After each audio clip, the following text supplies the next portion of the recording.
పరకామణి కేసులో మరో సంచలనం. తిరుమల పరకామణి కేసులో కీలక పరిణామం చోటు చేసుకుంది.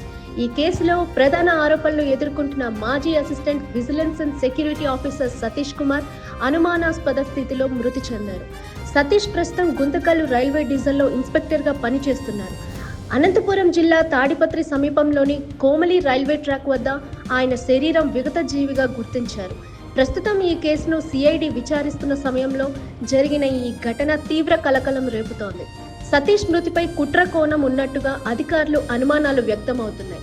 అనంతపురం ఎస్పీ జగదీష్ ప్రత్యక్షంగా పరిశీలించిన అనంతరం మృతదేహం వెనుక భాగంలో గాయాలు ఉండటం, ముఖ్యంగా తల వెనుక భారీ దెబ్బ ఉండటంతో ఇది ప్రమాదం కాదని హత్యగా కనిపిస్తుందని అనుమానిస్తున్నారు. సతీష్ ప్రయాణిస్తున్న రైల్లోనే అతడిపై దాడి జరిగిందా అనే డౌట్ కూడా ఉంది. ట్రైన్లోనే దాడి చేసి రైలు నుంచి కిందకి తోసివేసి ఉండొచ్చని పరిశోధక బృందం భావిస్తోంది. అందుకోసం సతీష్ ప్రయాణించిన A1 బోగిలో అప్పటి ప్రయాణికుల వివరాలు సేకరించారు.